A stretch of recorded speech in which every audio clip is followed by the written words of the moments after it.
RFM Midi. Il est 12h partout au Sénégal. Mesdames, Messieurs, bonjour et bienvenue dans cette édition. Souleymane Niang.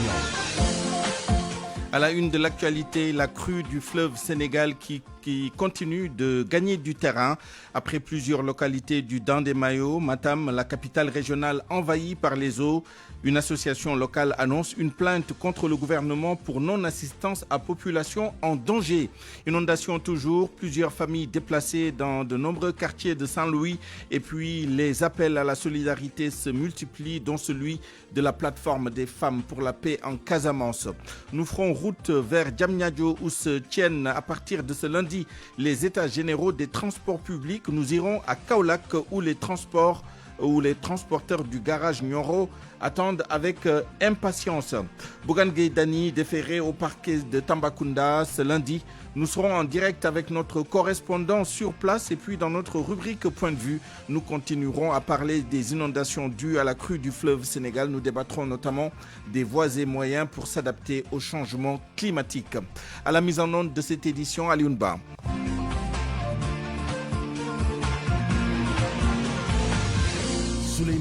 Les inondations dans la région de Matam, le fleuve Sénégal continue de déborder et c'est finalement une bonne partie de la capitale régionale Matam qui est submergée. L'association Dandemayo émergent annonce une plainte contre le gouvernement pour non-assistance à population en danger. De nombreuses familles sont déplacées sans aucune assistance. En visite à Beli Diallo, les responsables de l'association se sont indignés du mépris des autorités centrales face à la souffrance de ces milliers de Sénégalais. RFM Matam, Ali Bandel Niang. Le fleuve Sénégal a fini de s'emparer aujourd'hui de toutes les localités du Dandemayo. La liste des sans-abri s'allonge. Les coupures d'eau et d'électricité viennent compliquer la vie de milliers de familles. De dures conditions de vie des sinistrés qui commencent à irriter certaines forces vives de Matam. Venu porter assistance aux déplacés de Beli Diallo, le collectif Dandemayo émergent, sensible aux souffrances des déplacés à la Belle Étoile, annonce même une plainte contre le gouvernement du Sénégal pour non-assistance à personne en danger. Yaya Ndiaye est le président de cette association qui regroupe toutes les localités du Dandemayo, de Navel à Dembankane. Face au mépris et au manque de considération des autorités étatiques à l'égard des populations du Dandemayo, cela fait plus de 20 jours. Cette dite population de Dandemayo lutte pour leur survie. Notre indignation est encore plus grande en constatant que depuis cette catastrophe naturelle, aucune assistance n'a été reçue des autorités. C'est plus de 200 000 personnes impactées, plus de 1000 hectares de production de riz, des milliers d'habitations, des vivres qui sont engloutis par les eaux, des milliers de personnes déplacées laissant tout derrière eux. Une véritable catastrophe jamais connue dans cette zone. Dembankani, Werma, Lobali, Goureldara, Yella, Goumal, Padalal, Gourike Koliabe, Gourike Sambadjom, Odebere, Garli, Tchali, Bou, Beli Diallo, Tchampeng, tous sont impactés et navellent par les eaux de crue. La population est laissée à elle-même, sans électricité, sans eau potable, sans abri. Elle dorme à la Belle Étoile. Honte à celui qui chante, qui jubile au moment où Dandemayo se noie, succombe et s'agonise. D'ailleurs, nous comptons porter plainte contre l'État pour non-assistance à la population en danger. Nos avocats sont mobilisés. Toutefois, il faut retenir que la crue exceptionnelle continue d'envahir. Aujourd'hui, la capitale régionale est touchée de plein fouet. À partir de Djamel et de Gourel Defa, le fleuve Sénégal s'empare en ce moment de nombreuses concessions. Les autorités locales impuissantes n'ont que les yeux pour constater les dégâts. Matam, Ali Bandel Niang, RFM. À Saint-Louis, les inondations ont occasionné le déplacement de plusieurs familles. Au quartier Hariala, près d'une trentaine de familles sont impactées. Les populations commencent à installer des tentes sur des sites plus sécurisés. À Buntundur également, beaucoup de familles sont dans le désarroi. Retrouvons notre correspondant permanent à Saint-Louis, Ousseynou Diop. À Hariala, les sinistrés s'activent pour installer des tentes sur un site bien sécurisé. 27 familles sont obligées de quitter leur maison à cause des inondations. Boubandiaï est le chef de quartier de Hariala. Le préfet a envoyé les sapeurs-pompiers sur le site. Nous avons également reçu des tentes et nous sommes là pour les installer. Maintenant, nous avons besoin de toilettes mobiles pour accompagner les sinistrés. Pour ces habitants de Hariala, presque toutes les maisons ont été envahies par les eaux Il appelle les autorités à mettre en place dans l'urgence une digue de protection. C'est pourquoi nous lançons un appel solennel à notre gouverneur, notre préfet ainsi que le maire de la ville de Saint-Louis pour qu'ils puissent essayer de mettre en place les digues qu'ils avaient prévues depuis très longtemps. Nous lançons vraiment un appel et nous demandons le soutien de tout un chacun. À Buntundour, également à l'entrée de la ville de Saint-Louis, le grand bras du fleuve commence à déborder. Fatimata Bintou Sissi appelle à l'aide face à cette situation inquiétante. Beaucoup de maisons sont dans les eaux. Tout le quartier est inondé. Les populations pataugent pour se déplacer. Même pour aller à l'école, les élèves sont obligés de passer dans les eaux. Vraiment, nous sommes fatigués. À Saint-Louis, l'eau commence à déborder dans plusieurs quartiers. Actuellement, plusieurs familles ont été déplacées et les jours à venir risquent d'être très difficiles pour les populations. Hussein Diop, Saint-Louis, RFM. 12h06 à Bakel. La plateforme des femmes pour la paix en Casamance a décidé d'initier une levée de fonds pour les populations impactées par les inondations au nord et à l'est du pays. Elles veulent ainsi témoigner leur solidarité aux sinistrés. La plateforme qui regroupe les organisations de femmes exhorte les Sénégalais à se tenir aux côtés des populations en détresse. Écoutons Léonie Gomis, vice-présidente de la plateforme des femmes pour la paix en Casamance, au micro de Lamine Ba. Nous avons initié une levée de fonds pour venir en aide aux populations sinistrées par les inondations, aux populations du nord et de l'est du pays. Vraiment, nous sommes en tant que femmes, en tant qu'artisans de paix, en tant que promotrices des droits et de la dignité humaine, nous pensons qu'il est normal que nous fassions un geste pour ces gens qui ont été frappés de plein fouet par ces inondations-là. Donc, ils sont restés sans revenus, sans aucune ressource. Donc, il appartient à tous les Sénégalais de les aider. Tous les Sénégalais, où qu'ils soient, qu'ils soient en Casamance, à Goudiri, même la diaspora, on a besoin du soutien de toutes les forces vives du pays pour venir en aide à ces gens-là. Oui, elles sont au cœur de la détresse et nous connaissons les Sénégalais pour leur solidarité et leur générosité face à des situations difficiles. Donc, nous en appelons à leur générosité légendaire dont on leur connaît. Qui connaît le Sénégalais sait qu'il ne peut pas supporter le malheur des autres. Donc, en tant que femmes, nous aussi, et en tant que femmes, nous sommes la plateforme de toutes les femmes du Sénégal, pas seulement de Ziguinchor. Donc, nous devons être vraiment aux côtés de ces populations-là pour les supporter, tant soit peu, ne serait-ce qu'un soutien, leur apporter un soutien moral, un soutien émotionnel, parce qu'ils ont reçu une très forte charge. Autre appel, celui du secrétaire général de l'Organisation des instituteurs du Sénégal, qui invite le ministère de l'Éducation nationale à lancer un appel à la solidarité nationale pour les écoles touchées par les crues du fleuve Sénégal. Babacar Mbaye Ngaraf demande aussi des mesures pour le respect du quantum scolaire. Il est joint par El Hadj Ndiogou Diène. En ces moments pénibles et difficiles pour les populations de Bakel et autres localités frappées par les débordements du fleuve, l'Organisation des instituteurs du Sénégal manifeste toute sa solidarité et sa compassion aux victimes de cette calamité naturelle. Vu l'ampleur des dégâts avec des déplacements massifs de populations qui ont quasiment tout perdu, nous saluons à sa juste valeur la promptitude avec laquelle l'État du Sénégal a réagi et l'exhortons à prendre des mesures urgentes et efficaces afin de protéger le quantum horaire et éviter aux élèves victimes habitant dans ces zones d'être lésés demain au moment des différentes évaluations nationales. Sous ce rapport, nous sollicitons la solidarité de tous afin de permettre une reprise effective le plus rapidement possible des enseignements-apprentissages. Sur ce, nous aimerions d'ailleurs inviter le ministre de l'Éducation nationale à organiser la solidarité agissante au sein de la famille scolaire pour permettre à la communauté éducative, élèves, enseignants, parents, organismes partenaires de l'éducation d'apporter aide et assistance aux écoles des localités affectées par le sinistre. Aussi, l'OIS magnifie-t-elle cet élan de solidarité du syndicat UDEN à l'endroit des victimes de la furie de la forte crue du fleuve Sénégal. Toujours dans ce chapitre et pour être complet, le cri du cœur des producteurs du bassin de l'Anambé. Ils ne dorment plus à point fermé. 4500 hectares de riz sont menacés non seulement par les inondations, mais aussi par les oiseaux granivores. À cela s'ajoute un manque de matériel de récolte et de post-récolte. L'appel d'Abdoulaye Diallo à Kolda. Les producteurs du bassin de l'Anambé sont menacés par une éventuelle mauvaise saison de récolte. Leurs 4500 hectares de riz qui est en phase de maturité sont menacés par plusieurs facteurs. Cette année, nous avons un grand problème, monsieur. Dans le bassin de l'Anambé, nous avons plus de 4800 hectares, je vous dis. Donc, sur les 4800 hectares, cette année, il n'y a pas moyen de pneumatique. Une machine à pneus ne peut pas faire une récolte cette année, la récolte. Vraiment, le plus grand problème dans le bassin, c'est un problème de récolte. Il y a des inondations un peu partout. Le riz est mis dans l'eau, donc il n'y a pas moyen de récolter. Aussi, le problème des oiseaux qui commencent.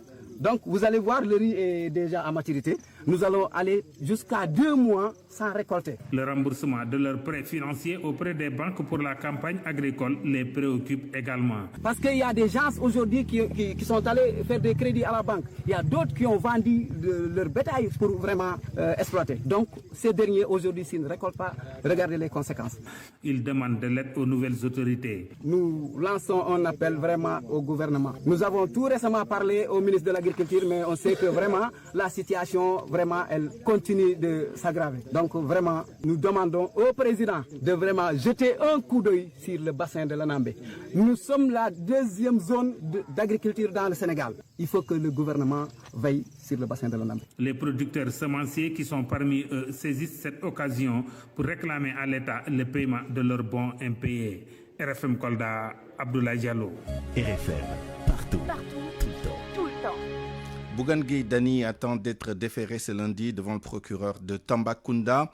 Le leader de Gëm Sa Bopp est poursuivi pour refus d'obtempérer et trouble à l'ordre public. Membre de la coalition de l'opposition Sàmm Sa Kàddu, Bougane Gueye Dany a été arrêté samedi à Bakel où il avait prévu avec d'autres leaders de la coalition de distribuer des vivres aux populations sinistrées. Nous allons tout de suite à Tambacounda où nous retrouvons notre correspondant permanent sur place, Pape Ousseynou Diallo. Bonjour. Pape Ousseynou Diallo. Pape Ousseynou Diallo que nous retrouverons peut-être au cours de cette édition, sinon ce sera dans nos prochaines éditions. Conférence de presse d'Amadou Ba, le leader de la coalition Jàmm ak Njëriñ. La rencontre avec les journalistes est prévue à 17h à la maison du Parti socialiste. Venons-en maintenant aux états généraux des transports publics qui démarrent ce lundi à Diamniadio sous l'égide du ministère des infrastructures des transports terrestres et aériens. Les états généraux des transports réunissent donc les acteurs du transport, les partenaires sociaux et autres parties prenantes. Ce sera au CICAD jusqu'au 25 octobre prochain. Au garage de Nioro de Kaolack, les transporteurs s'impatientent. Ils dénoncent le non-respect de la mesure interdisant la circulation des Wargaindé et celle de la levée des voyages nocturnes. Ces transporteurs invitent l'État du Sénégal à plus de considération à leur égard. Un reportage de Fatoumba à Kaolack. La situation des Wargaindé suscite toujours de l'indignation parmi les transporteurs de la gare routière de Nioro. Le président Pape Ndour exige de l'État le respect du protocole. Parce qu'ils ne sont pas inquiétés. L'État nous avait promis de faire cesser ce trafic. Mais jusqu'à présent, ils n'arrivent pas à le faire. Les Wargaindé sont dans les gares routières, devant les portes des gares routières. Donc c'est ce que nous déplorons. La levée de l'interdiction du voyage nocturne demeure également une doléance pour les acteurs qui appellent les autorités à revoir cette mesure. Ce qui veut dire que ce n'est pas à partir de minuit qu'il fallait alerter les véhicules. Une voiture prise en crédit, si tu n'arrives pas à rouler la nuit et que les horaires roulent la nuit, donc je pense qu'il y a problème. Donc ce que nous demandons à l'État, c'est de faire mettre et de lever le mot d'ordre. Le transport, un secteur longtemps marginalisé selon Modoufoun et Babacar, des transporteurs qui appartiennent à des générations différentes, ils dénoncent et sollicitent plus de considération. Les autorités doivent accompagner les jeunes transporteurs afin de rester dans ce pays, parce que c'est vraiment difficile. L'accompagnement des jeunes transporteurs est une solution pour freiner le chemin de la migration irrégulière de la vie de Diène, un jeune transporteur qui liste ainsi les difficultés. Pour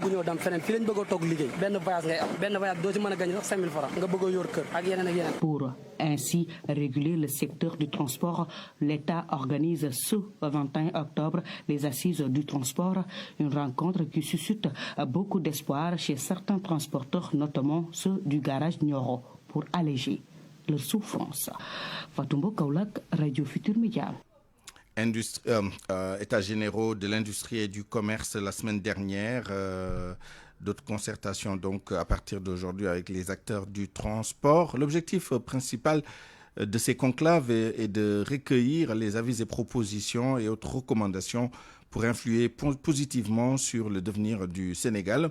Nous avons interrogé 2 interlocuteurs qui trouvent pertinents ces états généraux et pensent qu'il faut juste faire le suivi et prendre les mesures appropriées. Moukalsoum Ly. Pathé Ndiaye, conseiller en organisation, trouve pertinente l'organisation d'états généraux, mais parle de défaut d'application. Selon lui, il faut changer à améliorer la manière et aussi ouvrir des concertations avec les acteurs. Dans les décisions qui seront prises, qu'ils indiquent des mécanismes de suivi corrects. L'applicabilité de ces décisions, ça fait défaut souvent parce que aussi les acteurs qui sont intéressés et qui doivent mettre en œuvre ces décisions, souvent ils ne sont pas associés de manière exhaustive parce que aussi leur applicabilité, si vous voulez dire, ça dépend du consensus que les acteurs. S'il y a un consensus, si la consultation est exhaustive, c'est-à-dire qu'on a associé tous les acteurs intéressés à l'application des décisions, je pense. Ces séries de consultations sont plus que nécessaires, selon Mamadou Anne, l'expert en management, souligne qu'un bon suivi de ces décisions revient à l'État. Alors, il est très important de le faire, mais comme vous avez dit, il ne faut pas le faire après le mettre dans des tiroirs. Quand vous terminez des états généraux, il faut tirer l'ensemble des conséquences des états généraux et mettre des actions qui permettent aujourd'hui d'améliorer les conditions de vie des Sénégalais. Parce qu'en réalité, c'est ça. Tous les politiques publiques qu'on fait, c'est à partir des états généraux qu'on fait une situation, un diagnostic, et à partir de là, on met des actions, on met des mesures, on fait des réformes, etc., dans le but d'améliorer ce qui était là. Alors, donc moi, je trouve que c'est très pertinent de le faire et que le problème, c'est de ne pas le mettre après dans les tiroirs, c'est de là. La tenue de ces états généraux, selon les autorités, devrait soutenir le secteur privé et contribuer ainsi à améliorer les conditions de vie des Sénégalais. Le reste de l'actualité à 12h17 avec ce mouvement d'humeur des étudiants en master de l'université Cheikh Anta Diop de Dakar. À l'instant même, des affrontements avec les forces de l'ordre sont actuellement notés. Ces étudiants réclament le paiement de leur bourse. En revanche, le paiement des rappels est effectif pour les autres camarades à compter de ce jour.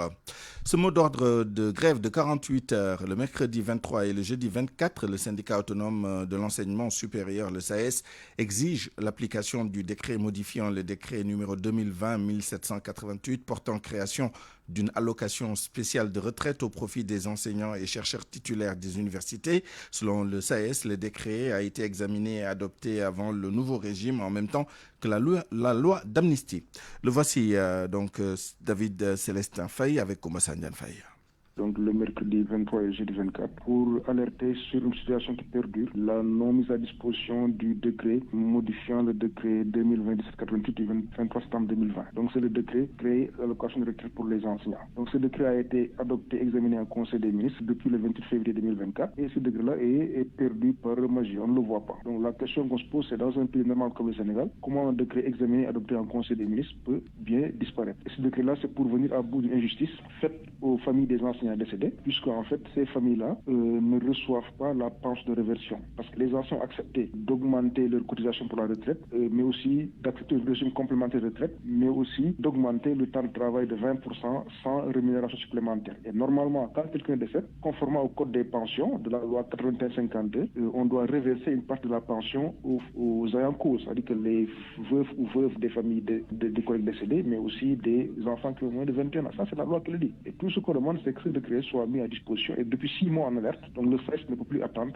pour ce décret. Et je dois dire aussi, par la même occasion, que les universités, elles ont des problèmes de salaire. Et nous disons aussi, à la fin du mois, s'il y a un retard de salaire aussi, le FES fera la même chose. Parce qu'on ne peut pas accepter que tout le monde soit payé à chaque fin de mois aussi, que les enseignants aient des problèmes de salaire. Aujourd'hui, on sait que les 3 derniers mois, il n'y a pas de salaire pour les universités. Donc à la fin du mois d'octobre, ce sera pareil. Si les enseignants ne sont pas payés, bien sûr, nous arrêtons les enseignements parce que je pense que quand même, il faudrait que cette question soit réglée définitivement avec des budgets sincères qui couvrent les dépenses de personnel pédagogique et de recherche. Et puis les 44 travailleurs du ministère de l'Énergie dont les contrats ont été suspendus vont tenir un sit-in jeudi devant le ministère de tutelle. Ils dénoncent leur licenciement et exigent leur réintégration dans les meilleurs délais. Écoutons Omar Dramé, coordonnateur du collectif interministériel des agents de l'administration sénégalaise.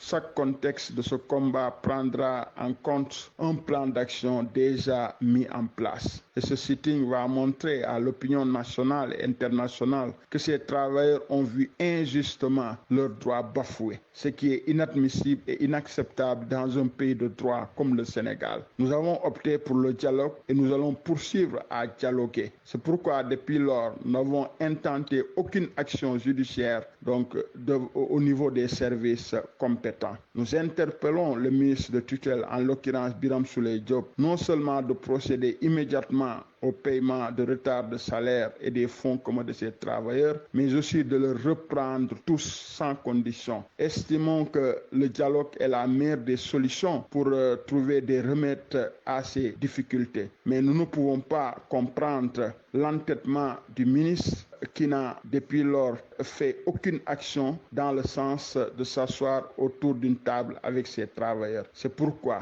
l'intervention du président de la République, père de la nation, est plus que nécessaire pour essayer de remédier à ces difficultés. Parce que c'est des Sénégalais, des pères de famille qui sont restés depuis le mois de juin sans salaire, travail. Imaginez les conséquences qui pourront surgir sur cette affaire. Avant de n'arriver donc à des conséquences qui seront désastreuses, nous demandons véritablement aux autorités de pouvoir trouver des solutions immédiatement à ce problème. RFM. L'actualité internationale. Le journal international avec vous, Georges Détié Diop. Bonjour. Bonjour Souleymane. On commence avec le lourd bilan des inondations au Mali. Plus de 80 morts, l'annoncé du comité interministériel de gestion des crises et des catastrophes à travers un communiqué publié le week-end. L'on dénombre aussi plus de 150 blessés. Harisila. Au Mali, le nombre de personnes décédées à cause des inondations s'élève désormais à 85, avec des blessés qui s'estiment à 153. On peut aussi décompter des personnes sinistrées qui sont au nombre de 349 889. Ainsi, le comité de crise indique que les opérations de sauvetage, d'évacuation et de mise en sécurité des ménages se poursuivent, de même que l'assistance en vivres et non-vivres des sinistrés. La région de Bamako, de Ségou ou encore celles de Gao font partie de celles les plus touchées. Cependant, on fait savoir qu'aucune partie du pays n'est épargnée. Les autorités maliennes ont donc décrété fin août l'état de catastrophe nationale. On note aussi que la rentrée scolaire prévue le 1er octobre a déjà été reportée au 4 novembre. Toutefois, des milliers de familles dont les maisons ont été détruites occupent toujours les salles de classe. Au moment où l'on s'acheminait vers la fin de la saison des pluies, le comité de gestion des crises prévient que les risques d'inondation demeurent avec la poursuite des orages isolés. Des quantités importantes de pluie sont prévues en divers endroits du pays. Et la situation hydrologique le long des fleuves Sénégal, Niger et Bani est marquée par la poursuite de la montée des eaux. Au Mali, toujours, l'armée a annoncé la mort du très recherché terroriste présumé Modibo Diallo, alias Abbas, ainsi que 7 de ses compagnons. Le 14 octobre dernier, selon l'état-major général des armées, ces combattants affiliés à la Katiba Massina ont été neutralisés dans le secteur de Toladji à Léré, dans la région de Tombouctou. Selon l'armée, Modibo Diallo était l'auteur de plusieurs abus et exactions sur les populations civiles, ainsi que poseur d'engins explosifs improvisés. En République démocratique du Congo, les rebelles du M23 revendiquent la prise hier de la ville de Kalembe dans la province du Nord Kivu. Cela après de violents combats avec les groupes armés pro-gouvernementaux Ouazalendo. Selon des sources sanitaires, au moins 14 civils ont été blessés dans ces affrontements qui ont provoqué un nouveau déplacement de civils dans la zone. Ces combats interviennent après des semaines d'accalmie alors que des négociations peinent à aboutir à Luanda entre le Rwanda et Kinshasa. En Côte d'Ivoire, la liste électorale au cœur des requêtes de l'opposition. À 12 mois de la présidentielle, les inscriptions ont démarré. Plus de 10 000 centres ont été mis en place, mais les modalités d'organisation ne satisfont pas l'opposition. Gobi Ayabi.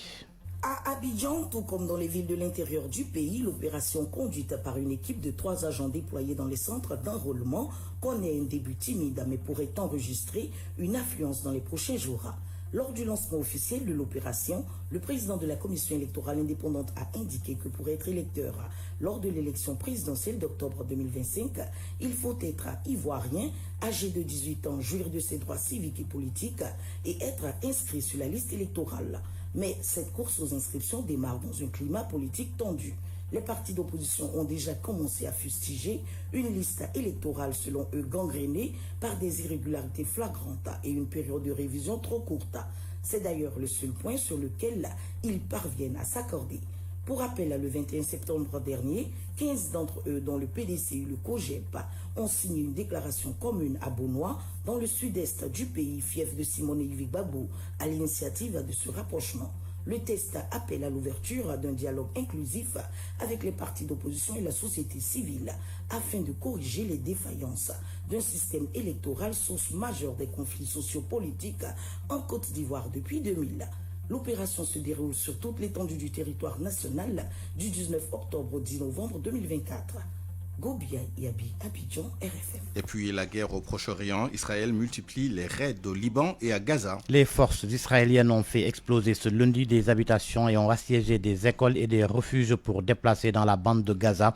Israël qui continue de mener des frappes visant la banlieue sud de Beyrouth ou encore la Beka au Liban, ayant ciblé dans la nuit la société financière Al-Qard Al-Hassan, accusée de soutenir le Hezbollah. Selon RFI, une source sécuritaire libanaise a également fait état de frappe près de l'aéroport de Beyrouth par lequel entre la plupart de l'aide humanitaire. C'est dans ce contexte que le secrétaire d'État américain est ascendu dans la région ce lundi.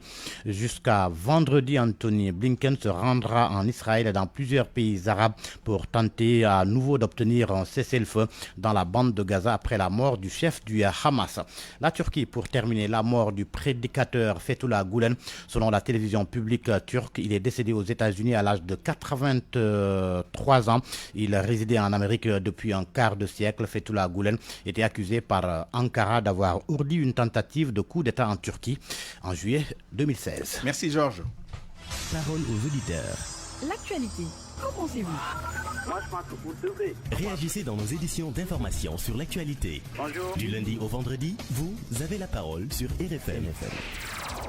Dans notre rubrique Point de vue, nous débattrons des voies et moyens de s'adapter au changement climatique. Le changement climatique cause racine, entre autres, des phénomènes climatiques extrêmes, dont la forte pluviométrie qui est la cause des inondations le long du fleuve Sénégal. Et pour en parler, nous serons avec le docteur Mansour Gueye, hydrogéologue et hydrologue, et le professeur Mamadou Bouna Timera, géographe enseignant à l'université Cheikh Anta Diop de Dakar.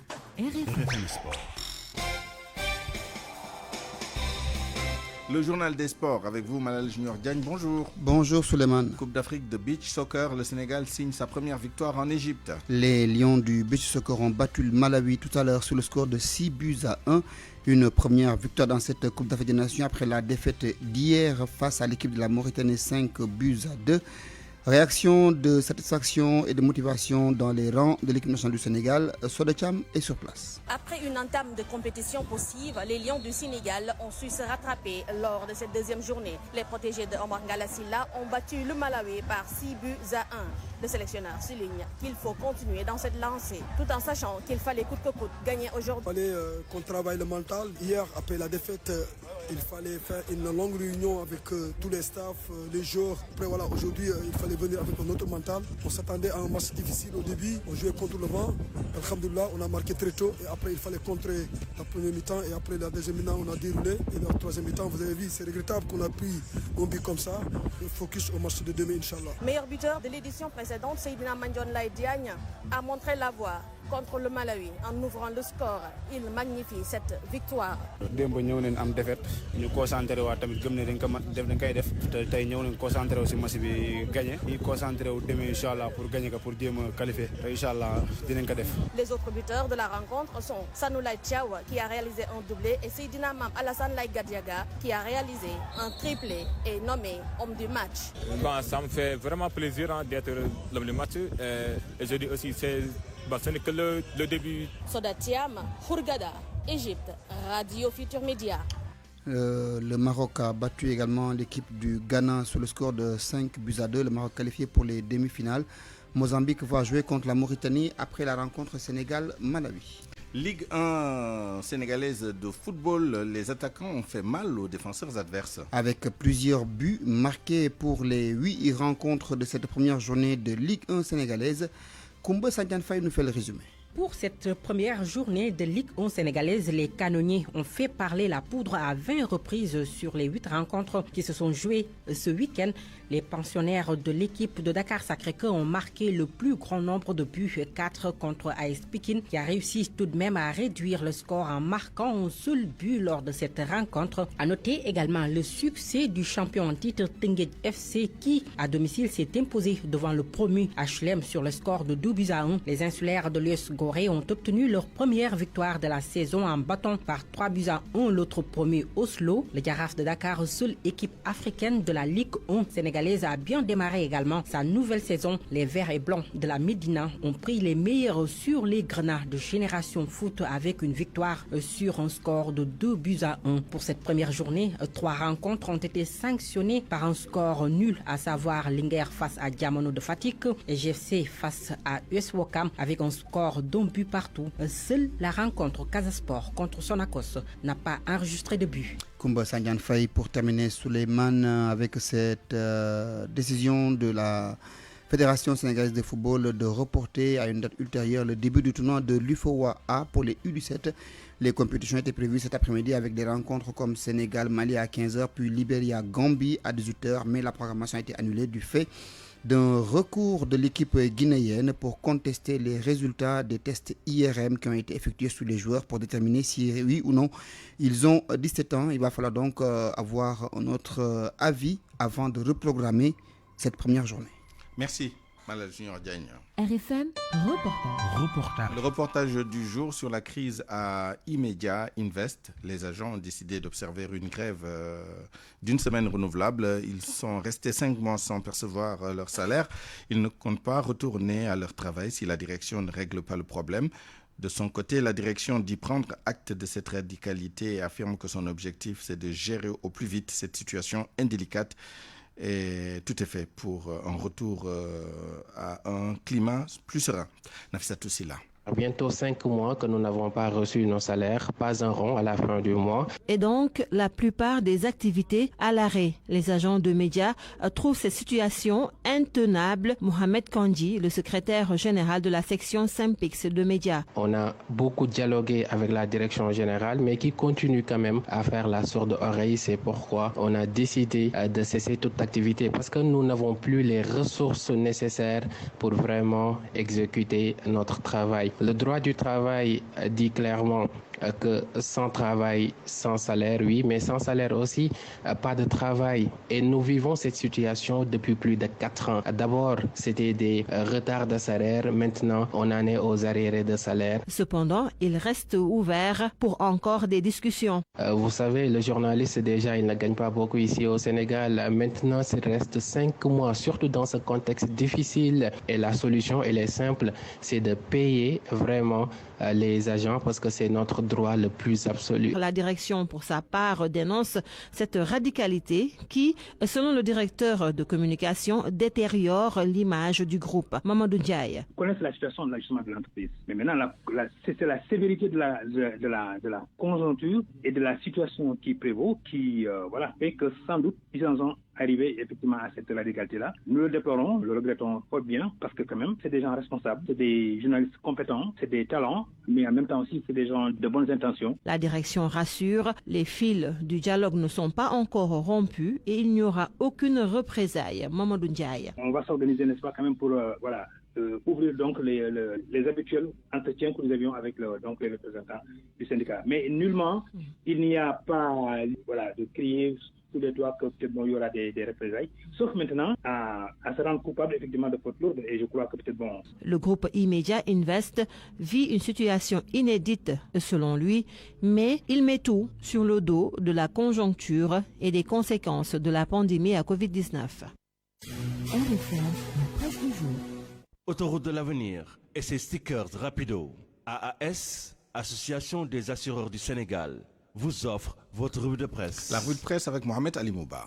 Bonjour. Crue du fleuve, la souffrance des populations à Bakel et dans le Fouta. Même le très officiel du journal Le Soleil se confesse ce matin. Dure la vie à Bakel. Le soleil s'est levé sur cette contrée lointaine du pays, mais les visages ne s'illuminent pas pour autant. Immersion à Yafara, un des villages les plus touchés, plus de 55 000 âmes. Toutes telles des derniers vivent le cauchemar des crues du fleuve entre les départements de Bakel, Matam et Podor. Bassirou Diomaye Faye s'est rendu sur place, selon le journal, au chevet des sinistrés et leur a dit « Nous pensons à vous et agissons pour vous apporter le confort nécessaire. » Mais Sud Quotidien pointe les fausses notes de cette visite. Bassirou Diomaye a pris les airs. Il a sauté l'étape de Matam, l'étape du Fouta. L'heure est grave, par conséquent, constate enquête qui relève que plus de 774 ménages sont affectés et 500 tonnes de vivres ont été acheminés. Thierno Madanital appelle à la solidarité nationale des dépôts initiés dans les mosquées omariennes, Massalikul Jinan, Tivaouane entre autres. C'est justement en cherchant à porter secours aux populations de Bakel que Bougane Gueye Dany a été arrêté, brutalisé, mis en position de garde à vue pour, je cite, refus d'obtempérer. Bougane n'aurait pas cédé le passage à Bassirou Diomaye. Lui aussi dans la région ce jour-là, l'opposition dénonce son recul démocratique. Écrit Las, Walfatri lui parle de loi du plus fort. Bés Bi Le Jour pointe des libertés sinistrées. Le leader de Gëm Sa Bopp brutalisé tout comme Anta Babacar Ngom et Thierno Bocoum, Seydi Gassama et Aliou Tine exigent la libération de l'opposant qui doit être présenté aujourd'hui au procureur de Tambacounda. Sud Quotidien pointe alors un regain de tension à quelques encablures des législatives. Sur ça qui est revenu sur l'arrestation de Bougane nous explique qu'en fait l'opposant et son convoi ont été filés depuis Dakar. Le cortège a été surveillé par les forces de l'ordre depuis la cité Keur Gorgui et ce jusqu'à la sortie de Dakar. D'abord c'est la police de Dieuppeul qui a suivi le cortège dès son départ de la cité Keur Gorgui avant que le commissariat de Grand Yoff n'assure le relais jusqu'à l'entrée de l'autoroute à péage à la Patte d'Oie. Sur l'autoroute, c'est la gendarmerie qui a suivi le cortège pour assurer sa sécurité. La gendarmerie a dit « Nous avons reçu des instructions d'arrêter votre convoi parce que le président de la République est à Bakel. » Et réponse du leader de Gëm Sa Bopp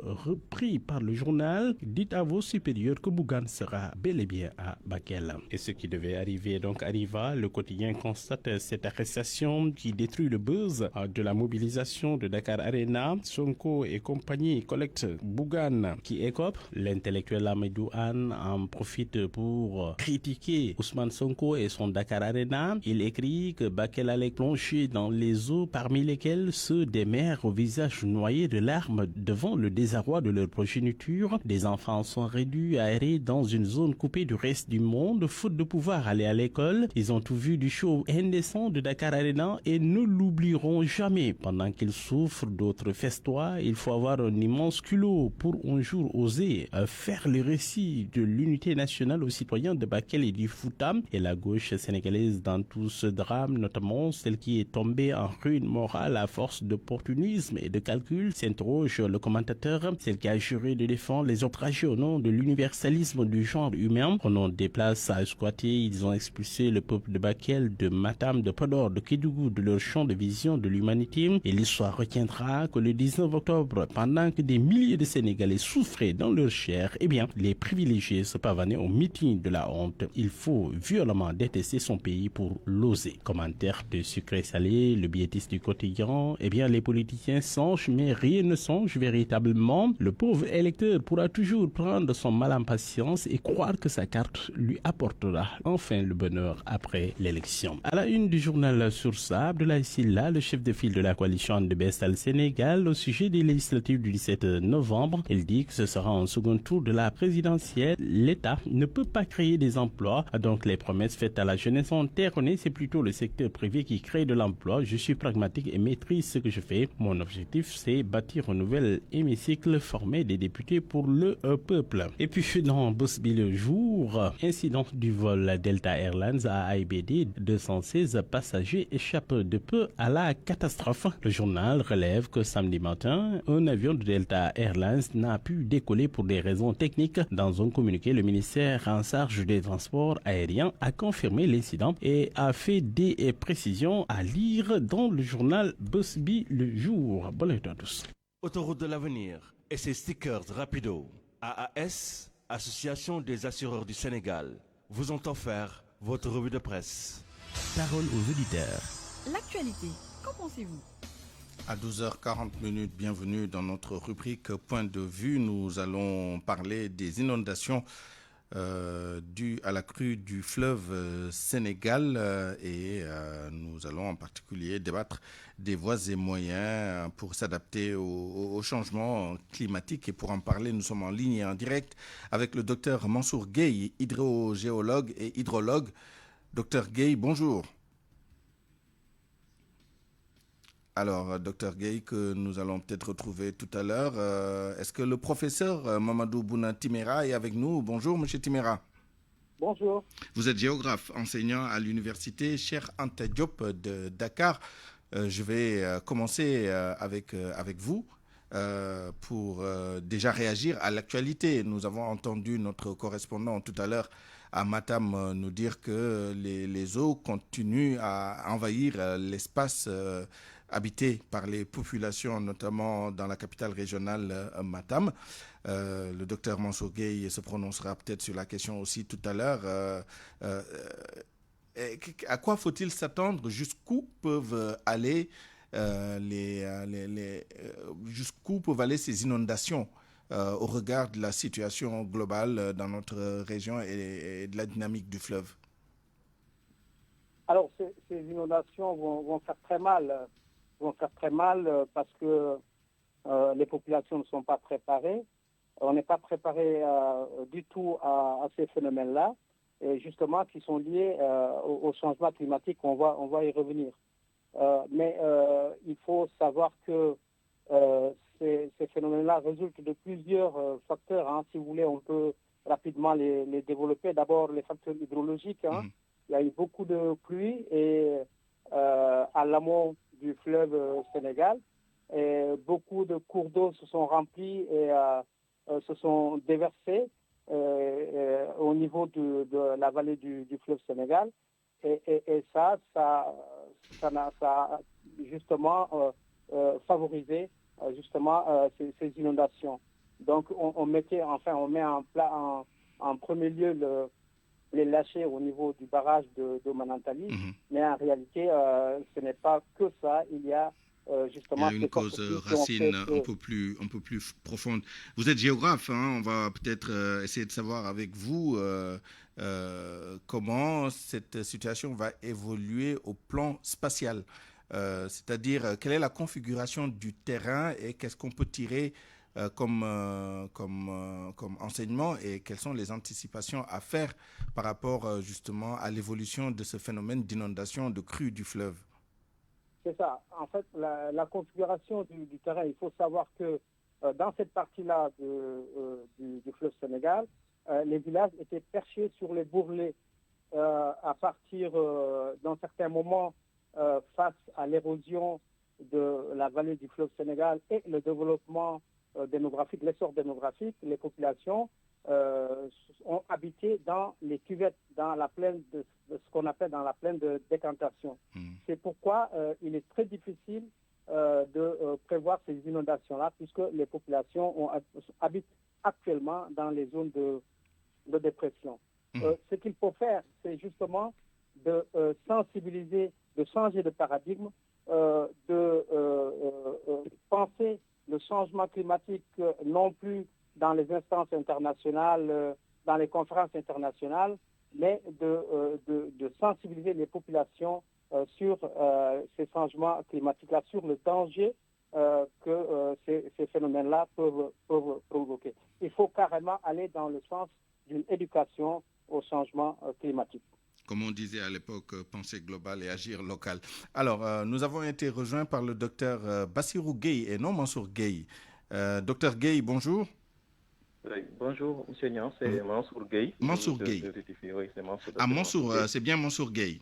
Ouais, alors, docteur Gueye, vous êtes hydrogéologue et hydrologue. Nous avons entamé la discussion avec le professeur Mamadou Bouna Timéra, que vous avez certainement entendu sur la dynamique un peu du phénomène. Vous êtes hydrogéologue et hydrologue.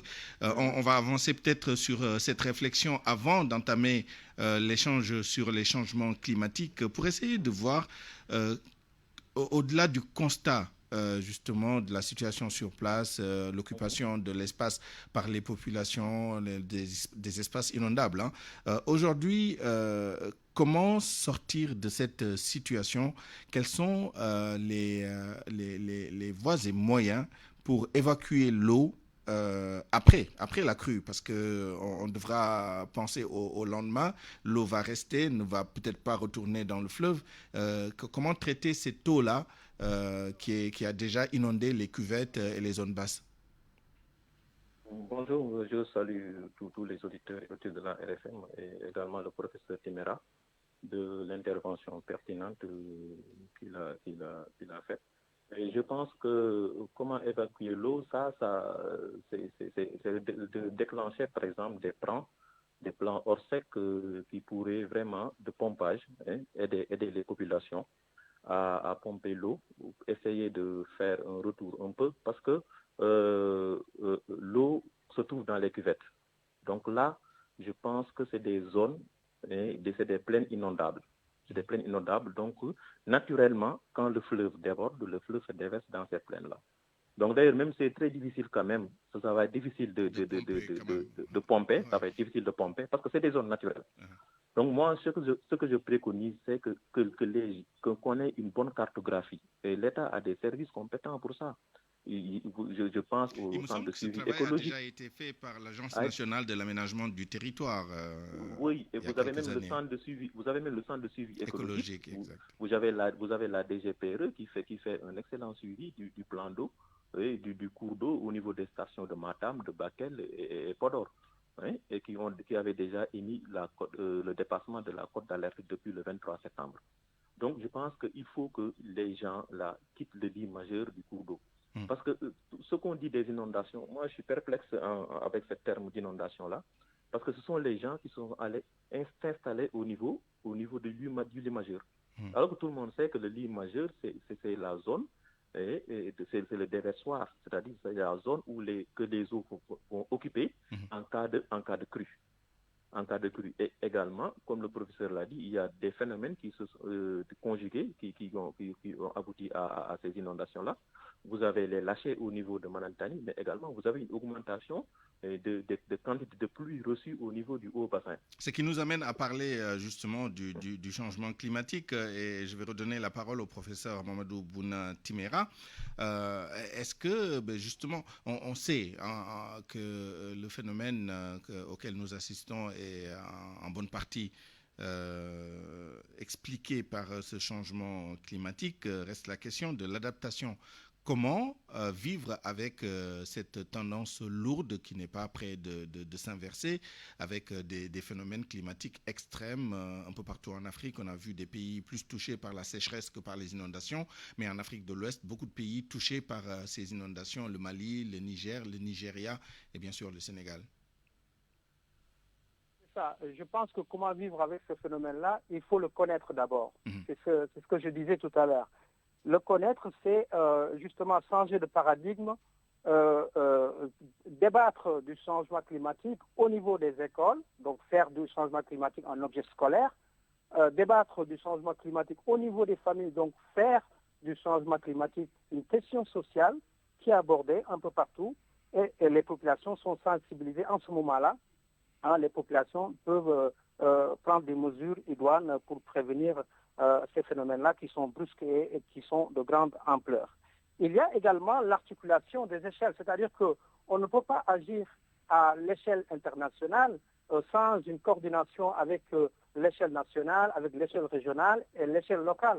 Autant on peut penser, on peut soutenir la réduction de l'émission des gaz à effet de serre, autant il faut justement inciter les populations à penser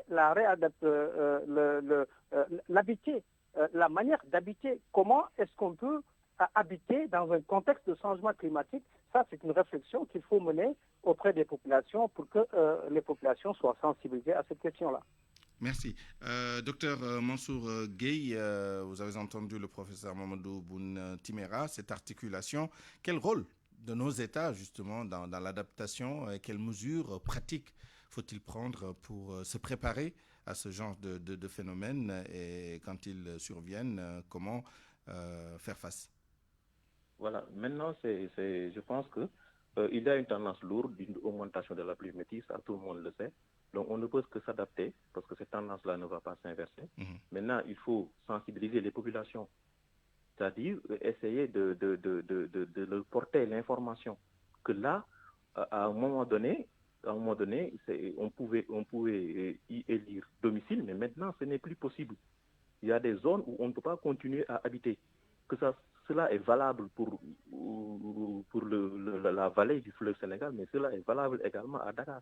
Parce que vous avez un retour de la pluie. Vous avez des hauteurs de pluie qui vont de plus en plus augmenter avec le temps. D'accord? Donc on est en train de s'installer dans une période humide. La sécheresse des années 70, on peut dire que maintenant est derrière nous.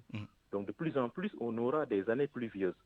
Donc je pense qu'il faut vraiment sensibiliser les populations et leur dire que ici, vous ne pouvez plus continuer à y habiter. Donc cela doit amener l'État à, par exemple, créer ou bien élaborer des zones de recasement pour essayer de déguerpir complètement les populations à côté qui se sont installées sur le lit majeur du cours d'eau.